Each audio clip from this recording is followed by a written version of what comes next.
February 14, 1942, in the subterranean depths of the Converse Laboratory at Harvard University, a chemical revolution began. A single match flared in the gloom as Professor Louis Fieser set a spark to a modest glob of jellied gasoline. The resulting flame did not combust with the flash of ordinary fuel. Instead, it clung tenaciously, burning with a refusal to be extinguished.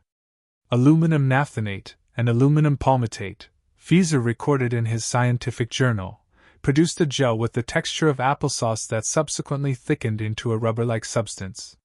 The 42-year-old organic chemist laid down his pen and reached for the secure line. The substance he had just synthesized was destined to irrevocably alter the landscape of warfare in the Pacific, a weapon capable of seeping into the deepest caverns, breaching the most impregnable bunkers, and annihilating targets that conventional explosives could not scratch. Professor Fieser remained blissfully unaware that his Valentine's Day breakthrough would catalyze the most destructive incendiary campaign in the annals of military history. The Pacific Theater had already imparted a savage lesson to American forces. Japanese defenders would not capitulate. They burrowed deep, fortified their positions, and waged war from strongholds that standard weaponry failed to neutralize. The volcanic geography of the Pacific Islands provided the ultimate defensive topography, with caves honeycombing the rock, concrete bunkers bolstered by coral, and subterranean tunnels spanning miles. Iwo Jima alone concealed 11 miles of underground fortifications. The defenders of Okinawa had transformed ancient ancestral tombs into lethal machine gun nests. Ordinary bombs merely ricocheted off these surfaces, while artillery shells barely marred the exterior. A novel solution was required, something that could invade the depths where Japanese soldiers lay in wait. The solution emerged from an improbable origin, a Harvard academic who had been researching synthetic rubber when hostilities commenced. This was a man who initially resisted the creation of poison gas but swallowed his reservations when his nation summoned him. Louis Frederick Fieser, born in Columbus, Ohio, on April 7, 1899, a man who had dedicated years to synthesizing vitamin K and analyzing blood coagulation, was poised to become the architect of modern incendiary warfare. The inaugural field trial took place on July 4, 1942, not at a secluded military base, but on the Harvard soccer pitch situated between the business school and the stadium. Fieser deposited 45 pounds of his new concoction into a shallow basin of water, while the Cambridge Fire Department watched with bated breath. Tennis players on adjacent courts remained oblivious to the impending chaos. The white phosphorus detonator ignited the napalm, sending flaming globs of gel erupting skyward and splashing into the water, where they continued to burn furiously. The tennis players cried out and scattered in panic. The gel adhered to every surface it contacted, and water proved powerless to quench it, as the substance burned at temperatures between 800 and 1,200 degrees Celsius. Fieser's calculations were exacting. His new instrument of war burned 6 times hotter than thermite. Unlike gasoline, which detonated in a vast, expanding fireball, napalm projected in a focused stream that could be guided into cave mouths, bunker apertures, and pillboxes. The aluminum soap additives bestowed upon it a viscosity that ensured it stuck to walls, to uniforms, and to flesh. While standard incendiary bombs secured a kill in only 1 out of 60 attempts during early trials, napalm achieved success in 1 out of every 3 attacks. The statistics were undeniable, but the chemistry was paradigm-shifting. Production commenced immediately at Nodex Products. By the middle of April 1942, they had engineered a brown, desiccated powder that appeared innocuous enough, yet when mixed with gasoline, it transmuted into a terrifying agent. The Chemical Warfare Service commissioned thousands of tons, and Dow Chemical escalated production. By 1943, America was manufacturing 500,000 pounds of napalm, and by 1944, that figure had skyrocketed to 8 million. The M69 incendiary bomb was engineered specifically to deliver napalm. Each casing weighed 6.2 pounds and held jellied gasoline capable of spraying across a 15-foot radius. 38 of these M69s were packed into a single E-46 cluster bomb, designed to open at 2,000 feet after being dropped from altitude, scattering the individual munitions across the target zone. Napalm would first see combat in Europe, deployed by American forces during the Allied invasion of Sicily in August 1943. However, its true reckoning would arrive against the Japanese fortifications that had proven immune to conventional assault.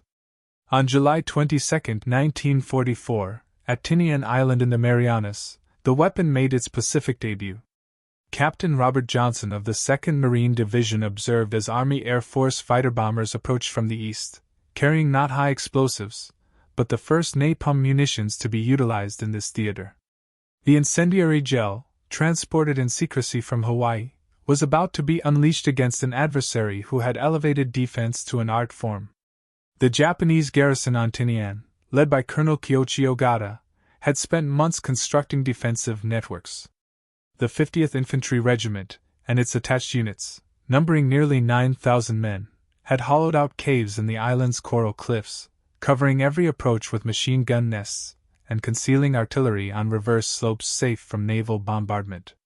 When the initial napalm bombs struck Tinian, Marines observing from Saipan, a mere 6 miles away, witnessed a spectacle without precedent. Instead of the sharp, concussive blasts of high explosives, rolling waves of orange flame washed over the Japanese fortifications like a tidal wave of fire. The incendiary mixture surged into cave entrances, flooded bunkers, and seeped through firing slits. Japanese soldiers, who had endured weeks of naval shelling, fled their posts with their uniforms ablaze. The burning petroleum clung to everything. The instinct to stop, drop, and roll only spread the fire, and water from canteens caused the gel to splatter violently. The only recourse was to abandon the position entirely. Marine Corporal James Chen, watching through binoculars, recorded in his diary that the enemy emerged from holes the Marines didn't even know existed, rolling in the dirt in a futile attempt to extinguish flames that simply kept burning. Within days, Marine units were demanding napalm strikes prior to every advance. Japanese emplacements that once required hours of bloody assault to neutralize were now cleared in minutes. Tinian capitulated on August 1, and of the 9,000 Japanese defenders, only 313 survived. The triumph on Tinian was merely the prologue. On Saipan, Marine flame tank operators had realized that portable flamethrowers could achieve comparable effects at close quarters. The M2 flamethrower could project thickened fuel up to 40 yards, but the operators, burdened by 70 pounds of fuel, suffered casualty rates exceeding 90% once they exposed themselves. The solution arrived via the Navy Seabees, who modified Sherman tanks with CBH-1 flamethrowers. These Zippo tanks, as the Marines christened them, could project liquid fire up to 150 yards while offering armor protection to the crew. 8 such tanks landed on Iwo Jima on February 19, 1945, and the events that followed would demonstrate napalm's terrifying efficacy against the most fortified positions in the Pacific. On February 23, 1945, amidst the volcanic inferno of Iwo Jima, Corporal Herschel Woody Williams crawled toward a Japanese pillbox, dragging his M2 flamethrower through the ash. His unit had been pinned down by interlocking fields of fire from concrete emplacements that had resisted both artillery and naval gunfire, making conventional assault a suicide mission. Williams spotted the barrel of a Japanese Type 92 machine gun jutting from a slit. Bullets sparked off the steel tanks on his back as he closed the distance to 20 yards, 15 yards, then 10. He triggered the igniter, sending a stream of thickened fuel shooting through the aperture, turning the bunker into a furnace where temperatures instantly surpassed those of a crematorium. The concrete cracked from thermal shock, steel reinforcement bars warped, and the machine gun barrel glowed cherry red before melting white. No occupant could have survived for more than seconds. Williams crawled to the next position, an underground complex linked by tunnels, and noted a ventilation shaft barely 6 inches wide where his nozzle fit perfectly. A single pull of the trigger sent flaming gel coursing through the entire system, forcing Japanese soldiers to emerge from hidden exits 50 yards away, their bodies engulfed in unquenchable flames. In 4 hours, Williams neutralized 7 major fortifications, clearing positions that had stalled an entire regiment, a feat for which he would receive the Medal of Honor, though the true protagonist was the weapon he wielded. Lieutenant General Tadamaki Kuribayashi, the Japanese commander on Iwo Jima, had spent a year transforming the island into a fortress, operating on a simple doctrine: make the Americans pay for every yard with blood. His 21,000 troops had excavated miles of tunnels through solid volcanic rock, stockpiling supplies for a prolonged siege. Kuribayashi had studied American tactics and, knowing their reliance on superior firepower, positioned his defenses on reverse slopes and forbade suicidal banzai charges, ordering his men to fight from cover until death. He believed his defense was impregnable, but he had not calculated for napalm. The modified Sherman tanks arrived on the second day of battle. Captain Frank Caldwell of the 26th Marines watched the first Zippo tank advance on an underground fortress that had withstood 2 days of assault. The tank's flamethrower erupted, projecting a stream of burning petroleum 100 yards into the cave mouth. The incendiary mixture flowed like liquid, seeking out every passage, chamber, and hiding spot. Caldwell reported that the entire mountain seemed to exhale smoke, followed by the sound of screaming. Japanese soldiers spilled from the caves with their clothing and skin aflame. Those who escaped were cut down by riflemen, while those who remained were incinerated. The subterranean complex, estimated to take a week to clear, was neutralized in 20 minutes. The 8 flame tanks on Iwo Jima consumed 10,000 gallons of thickened fuel daily, requiring support teams of Seabees for constant maintenance and refueling. Electricians made Joseph Klee and shipbuilder J.T. Patterson work ceaselessly, often under fire, to keep the weapons operational. The psychological impact was immediate and profound. Japanese soldiers who fought fearlessly against bullets fled at the sight of the flame tanks. Radio intercepts betrayed growing panic, with terms like demon fire and dragon tanks appearing in decoded messages. Private Toshio Yamada, one of the rare survivors, later testified that while they were trained to die for the emperor and prepared for conventional weapons, the fire was different. It entered their caves like a living entity that could not be fought or evaded. By March 1945, napalm had proven so effective that General Curtis LeMay made a decision that would alter the war's trajectory. If incendiary gel could clear bunkers, what could it do to cities? On March 9, 1945, at 5:34 p.m., from North Field in Guam, Operation Meeting House commenced. Major General Curtis LeMay watched the first of 334 B-29 superfortresses taxi down the runway, each laden with a lethal cargo of 40 cluster bombs containing 1,520 M69 incendiary devices, bound for Tokyo. LeMay had struggled with high-altitude precision bombing, thwarted by jet streams, cloud cover, and accurate anti-aircraft fire at 30,000 feet. Facing relief from command, he turned to the arithmetic of destruction. One incendiary cluster could obliterate an area of 100 by 300 feet, and Tokyo's residential districts were densely packed with wooden structures, paper walls, and straw mats, hiding thousands of small factories critical to the war effort. What precision bombing missed, area incendiary attacks would devour. LeMay stripped the B-29s of defensive guns to carry more ordnance, and ordered them to fly at low altitudes between 5,000 and 9,000 feet, bypassing the effective range of anti-aircraft guns. The Pathfinder aircraft arrived over Tokyo just after midnight on March 10, marking a 3 by 4 mile target zone housing 750,000 people with an X pattern of fire. The main force followed, unleashing 1,665 tons of incendiaries that created a grid of fire which, within 30 minutes, merged into a massive firestorm. Ground-level heat rivaled molten lava, creating winds exceeding 100 miles per hour that sucked oxygen from shelters and fed the flames. Concrete boiled, steel melted, and the Sumida River turned to steam. Fire Captain Susumu Takahashi logged his final report at 12:48 a.m., declaring the fire beyond control, equipment useless, and the city dying. Tokyo's fire department, equipped for conventional fires, was helpless as the gel stuck to their gear, melted hoses, and turned water into scalding steam. By dawn, 16 square miles of Tokyo had been incinerated. Conservative estimates placed the death toll at 87,500, though Japanese sources suggest over 100,000 died that night, more than in either atomic bombing, leaving 1 million homeless. B-29 tail gunner Sergeant James Crabb reported smelling burning flesh at 5,000 feet and feeling the 65-ton bomber tossed like a leaf by thermal updrafts. LeMay's systematic incineration of Japan had only just begun. March 11 brought the destruction of Nagoya. March 13 saw Osaka's industrial heart consumed by flames lasting 72 hours, and March 16 reduced Kobe's port to ash. In 10 days, incendiary raids destroyed more industrial capacity than 2 years of conventional bombing.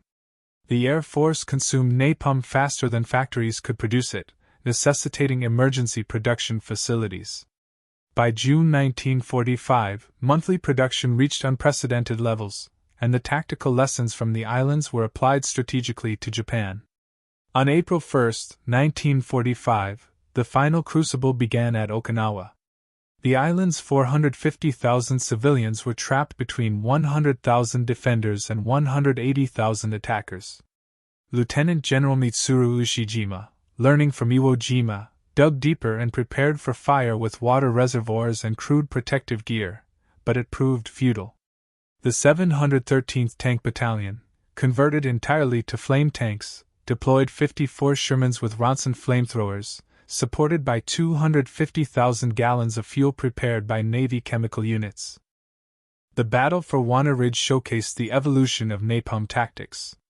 When Marines spent 3 days failing to advance 100 yards against reverse-slope fortifications, they hauled barrels of incendiary mixture to the ridge top on May 14, punctured them, and rolled them down into Japanese positions. White phosphorus grenades ignited the gel, turning the draw into a cauldron of flame and clearing the defenses in hours. Private First Class Eugene Sledge witnessed Japanese soldiers running from unknown caves, their bodies ablaze, collapsing in death while the fire continued to burn. The psychological toll on civilians was devastating. Thousands hiding in caves faced the choice of burning or facing machine guns. On May 30, near Shuri Castle, Marines found a cave with 450 civilians. When surrender negotiations by Lieutenant John Stevens failed, the flame tank fired into the cave. Stevens later testified to hearing 5 minutes of screaming followed by silence, noting upon entry that most victims, primarily women and children, had suffocated before the fire reached them, a grim mercy. Flame tanks on Okinawa consumed 200,000 gallons of fuel, neutralizing fortresses in hours that would have taken weeks, yet causing at least 20,000 civilian deaths. Colonel Unmack's flamethrower group had expanded into a major organization, with production in Hawaii running continuously. By the summer of 1945, the transformation was complete. The Pacific War had become a conflagration. In July and August 1945, LeMay's B-29s conducted raids with mechanical precision, expanding targets to smaller industrial towns. Intelligence identified 180 suitable urban areas, and by late July, 67 cities had been attacked. A single 300-plane raid could deliver nearly 500,000 incendiary devices, each creating a pool of flame that burned at aluminum melting temperatures. Japanese firefighting capabilities collapsed. Fukui lost 60% of its urban area on July 19, Matsuyama lost 3/4 on July 26, and Tsu suffered 85% destruction on July 28. The home front collapsed as workers refused to enter factories and transportation failed. Prince Fumimaro Kono noted in his diary that Americans had found Japan's weakness, burning their nation of wood and paper city by city with no defense against the demon fire.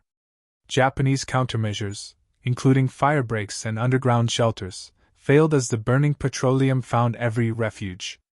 Dr. Yoshio Nishina, Japan's leading physicist, reported to headquarters that there was no defense against the gel's adhesive combustion. By August 1, 1945, preparations for Operation Downfall, the invasion of Japan, were underway. Intelligence on Kyushu identified thousands of caves and bunkers, prompting plans for 75 flame tank battalions and 5 million gallons of fuel. Under-Secretary of War Robert Patterson assigned flame tank production the same priority as the Manhattan Project. However, the invasion never came. On August 6, Hiroshima was destroyed by an atomic bomb, killing 70,000 instantly. LeMay remained unimpressed, noting that his firebombing had already inflicted greater cumulative damage and death. On August 9, Nagasaki was destroyed, yet that same night, 95 B-29s firebombed Yoda. On August 14, even as surrender was debated, 160 B-29s attacked Kumagaya and Isezaki. On August 15, Emperor Hirohito announced surrender, mentioning a cruel new bomb, but omitting the weapon that had destroyed the majority of his nation. Statistics showed that between March and August 1945, incendiary raids destroyed 180 square miles across 67 cities, killed 300,000 to 500,000 civilians, and wiped out 40% of industrial capacity using 40,000 tons of M69 bombs. The war ended not with an atomic flash, but with the embers of countless fires. Professor Louis Fieser returned to his Harvard lab, awarded the Medal for Merit, yet the victory was bitter. In 1967, during the Vietnam War, seeing children burned by napalm on television, he expressed regret, writing to President Nixon in 1972 to urge an international ban, stating he never intended it for anti-personnel use. His plea was dismissed by Nixon's science advisor, Edward David Jr., as difficult to control. Fieser died in 1977, his university obituary omitting napalm from his legacy. The 713th Tank Battalion was deactivated in 1946, the Flame tank scrapped, and records classified. Veterans like Marine Corporal Raymond Hart remained tight-lipped, and Woody Williams focused on Gold Star families rather than the weapon that brought him fame. Eugene Sledge reflected that war makes monsters of everyone. The military lesson was clear: technology and industrial capacity had superseded warrior spirit. The 1980 Convention on certain conventional weapons restricted but did not ban incendiaries. The scientific legacy persisted in polymer chemistry and burn treatment, but the moral questions remained unresolved. Historians debate the justification of the firebombing, while survivors in Japan preserve the memory of the Night of Black Snow. The Pacific War, beginning at Pearl Harbor, ended with Japan's systematic incineration, marking a fundamental shift in combat where industrial production determined outcomes. Scorch marks on Iwo Jima's coral and sealed caves on Okinawa remain as testament. Professor Fieser's formula, aluminum naphthenate, aluminum palmitate, and gasoline, turned the calculus of war into chemistry. Standing in Tokyo's ruins in September 1945, General Curtis LeMay observed that they had scorched, boiled, and baked to death more people that night than in the atomic bombings combined, justifying it as finishing a war Japan started. Napalm, the humble gel born in a Harvard basement, had killed more Japanese than any other American weapon, consuming a nation. The Strategic Bombing Survey concluded Japan would have surrendered by November 1945 due to the firebombing alone. The moral burden weighed heavily on the scientists, and the Seabees left few records. For Japanese survivors, the trauma spanned generations, yet from the ashes, Japan rose to become a staunch American ally, and Tokyo was rebuilt into a global metropolis. The firebombing campaign is studied today as a masterpiece of strategy and a cautionary tale. International law restricts usage, but military necessity often prevails. While American memory prioritizes the atomic bombs, the systematic incineration remains a historical footnote. The technological leap from Fieser's lab to Tokyo's ruin took only 3 years, establishing napalm as a staple in military arsenals. Fieser spent his final years writing textbooks, haunted by the inevitability of his creation. The fundamental truth remains: in total war, human ingenuity for destruction knows no bounds. As survivors pass, the capacity for such devastation endures. The war ended, but the questions raised by napalm burn on, teaching that victory belongs to those with the most terrible weapons and the will to use them. The Fortress Pacific burned, and from its ashes, the modern world emerged, forever altered by a weapon tested on a soccer field that went on to consume an empire.